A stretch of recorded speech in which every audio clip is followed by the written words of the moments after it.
Hello বন্ধুরা, আমি নীলিভা। দয়াল কোম্পানিতে সবাইকে স্বাগতম। আমি এখন রেডি হয়ে নিয়েছি, দেখো ঠিকঠাকই লাগছে বলো? হ্যাঁ, প্রচুর বিস্তর কাজ নিয়ে আমাকে এখন বেরোতে হবে। সকালে একটু ফ্রি ছিলাম, চলে এসেছি ফার্স্ট কম্পিউটার ওয়ার্ল্ডে। আসলে আমার দোকানের যে সাইবার ক্যাফে ছিল সেখানে প্রিন্টারটা একটু প্রবলেম দেখা দিচ্ছে, তাই জন্য প্রিন্টারটা নিয়ে অলরেডি চলে এসেছি। দোকান থেকে বেশি ডিস্টেন্স ছিল না এই দোকানটা, যাই হোক এখানে আমাকে কাজ করতে হবে, তাই আমি এখানে এসে দাঁড়িয়ে আছি। আমার শ্বশুরও সাথে এসেছিলো, তো এর ছাড়াও আমার কিছু কাজ ছিল পার্সোনাল। তো এটা যতক্ষণে ঠিক হচ্ছে এটা দেখে নিলাম, দেখে চেক করছে দেখো। তো তার মধ্যেই আমি ওখান থেকে বেরিয়ে এলাম যে অনেকটা টাইম লাগবে।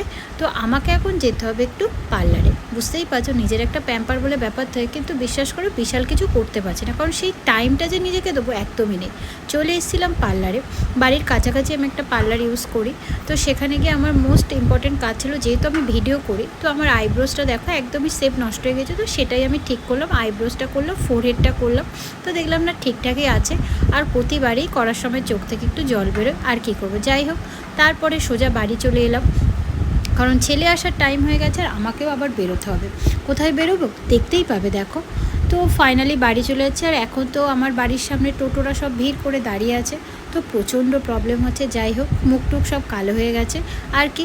চলো আমি এখন বাড়ি ঢুকে যাই। বাড়িতে ছেলেকে খাওয়াতে হবে, অনেক কাজ, তার জামাকাপড় চেঞ্জ করা, তার সব কিছু করা, এবং আমাকে পুনরায় রেডি হতে হবে। দেখো আমি আবার রেডি হয়ে গেছি, কারণ আমাকে এখন ক্লাসে যেতে হবে ছেলেমেয়েদের পড়াতে। হ্যাঁ, তো আমার নিজস্ব একটা ইনস্টিটিউট আছে, সেখানে আমি ছেলেমেয়েদের পড়াই, অবভিয়াসলি বড় স্টুডেন্টদের, বাচ্চা নয়। তো চলে এসেছি, ছেলে তো শুয়েছিল। তারপরে দেখি বাবু আবার গেট থেকে বেরিয়ে এসছে। কেন না, তার আবদার হচ্ছে সে আমার সাথে যাবে আমার সেন্টারে, এবং আমার সেন্টারে মামার বাড়ি ওর। তো সে মামার বাড়ি যাবে বলে একটু কান্নাকাটিও শুরু করেছিল, দেখো লাফাচ্ছে, মা তুমি আমাকে নিয়ে চলো। কিন্তু কি করব, নিয়ে যেতে পারলাম না আজকে। তো আমি একাই চলে গেলাম।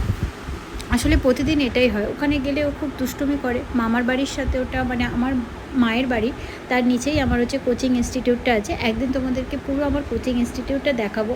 আমার ছেলে মেয়ে আছে, আমার অনেক ছেলে মেয়ে, একটা নয়। তো সেখানে গিয়ে ফার্স্ট আমার কাজ ছিল খাওয়া, তো মা আমাকে খেতে দিয়ে দিল। কাজ তো বেশ আমি রান্নাবান্নাই হয়েছে। তো আমি তো খেতেই বসে গেছি, খেয়ে দিয়ে নিয়ে ভালো করে। আর সত্যি কথা বলতে কী বলো তো, মার হাতে করে না খাবার দিলে এখনও পর্যন্ত আমার খাওয়া হয় না বিয়ের পরও। এখনও মা বেড়ে দিলে তবেই যেন পেটটা ঠিক ভরে ভরে, সত্যি কথা। আর আমি খুবই ভাত অল্প খাই, যাই হোক তবু মা দিয়েছে এতেই শান্তি। আর কি, খাওয়া দাওয়া কমপ্লিট, এই চলে এসেছি। এইভাবে আমার এখন তিনটে ব্যাচ হবে।